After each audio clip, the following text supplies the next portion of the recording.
Let's jump straight into this explainer. If you've been staring at your syllabus lately, totally wondering how on earth all these different pieces fit together, well, you're in the right place.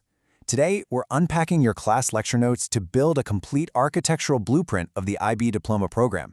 We aren't just looking at what you have to learn, but how you learn it, and honestly, why it's even structured this way in the first place. To make this whole educational philosophy a bit more real, let's frame this as a quick peer-to-peer catch-up. Imagine your friend completely missed today's class on the essential features of the DP.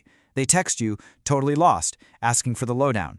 How do you explain a massive, 2-year global framework so it actually makes sense? You've got to break it down to the core engines. And that is exactly what we're going to do right now. So here's our roadmap. First, the DP program model. Then, theory of knowledge. Next, the extended essay.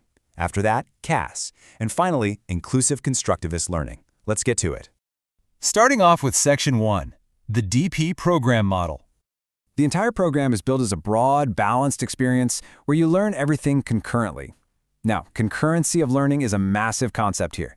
It basically means you don't just take math for a semester, drop it forever, and move on to history. Nope. You study all 6 of your required subjects, plus the core, all at the exact same time over 2 years. Why? Because the IB firmly believes the whole educational experience is way more than just the sum of its parts. It literally forces you to connect the dots between different subjects instead of looking at them in isolated little silos. And the ultimate why behind this whole setup goes straight back to the IB mission statement. It's not just about getting good grades or getting into a fancy university. It is fundamentally about actively creating a more peaceful world through intercultural understanding. The broad subject base, it's entirely built around this idea of developing the whole person, someone who's inquiring, knowledgeable, and caring, so you can actually become a proactive global citizen. Moving on to Section 2, Theory of Knowledge, or TOK. If you're texting your friend about this, just tell them TOK is the class where you question the very nature of knowledge itself. It's definitely not about memorizing a huge list of random facts. It's a deep dive into the actual process of knowing. You'll literally be sitting there asking, wait, how do we actually know what we claim to know? It forces you to check your own perspectives and realize that, hey, other people with entirely different cultural backgrounds can also be totally right. You see, TOK completely rejects passive memorization. It's not about swallowing a textbook whole, and it's not about blindly accepting facts just because a teacher is standing at the front of the room saying them.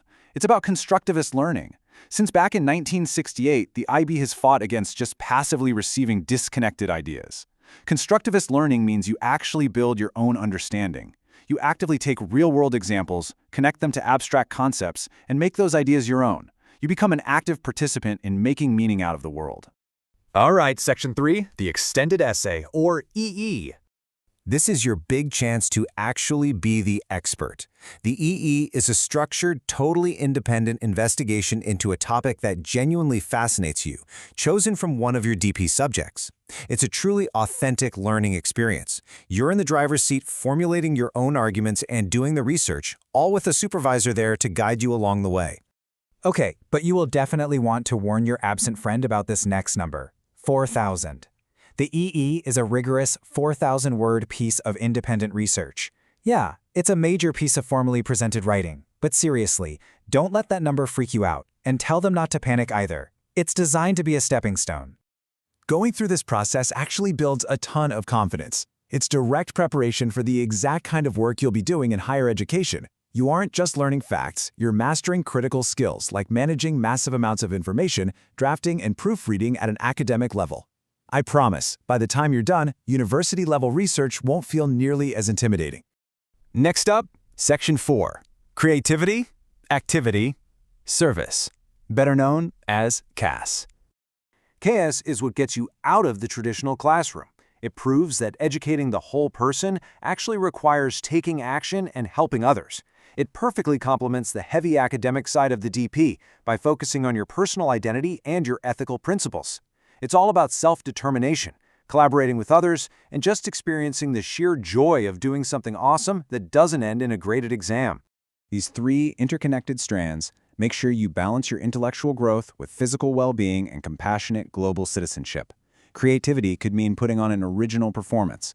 Activity is all about physical exertion and building a healthy lifestyle. And service, that's about authentic, reciprocal engagement with real community needs. Put them together and they force you to take that international mindedness you learned in TOK and translate it into actual principled action. And finally, Section 5, Inclusive Constructivist Learning. Now, to succeed in the core and all 6 of your subjects, you're going to rely heavily on the 5 approaches to learning, or ATL skills. Definitely tell your friend to memorize these. The IB doesn't just expect you to magically know how to learn. These specific skills, thinking, social, communication, self-management, and research, are explicitly taught to you. The end goal here? For you to become a fully self-regulated learner, someone who can set their own goals, motivate themselves, and truly reflect on their progress. But to make sure this constructivist learning is genuinely inclusive, the IB uses something called Universal Design for Learning, or UDL. Basically, UDL ensures that texts, materials, and assessments are accessible to everyone, regardless of any physical barriers. It's all about leveling the playing field. The IB values visual and oral literacy just as much as traditional reading, because they know that meaning is created in complex, multimodal ways. For instance, a student's specific needs directly dictate the kind of support they get, without watering down the academic experience. So, for a student with hearing impairments, this might mean using real-time captioning instead of basic subtitles so they can catch background sounds and intonation, or maybe using FM systems. For visual impairments like colorblindness, teachers will provide explicit color naming in texts or objective verbal descriptions of visual layouts. The absolute key here is giving them the factual info without doing the actual analysis for them. By following these 3 steps, the IB removes those physical barriers, like maybe swapping a highly visual exam text for a purely verbal one if a student has a severe visual impairment. But here's the crucial part. The student still has to independently perform the exact same high-level interpretation and analysis as everyone else.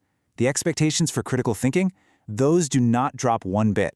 Only the method of access changes. And honestly, that is the very essence of true educational inclusion.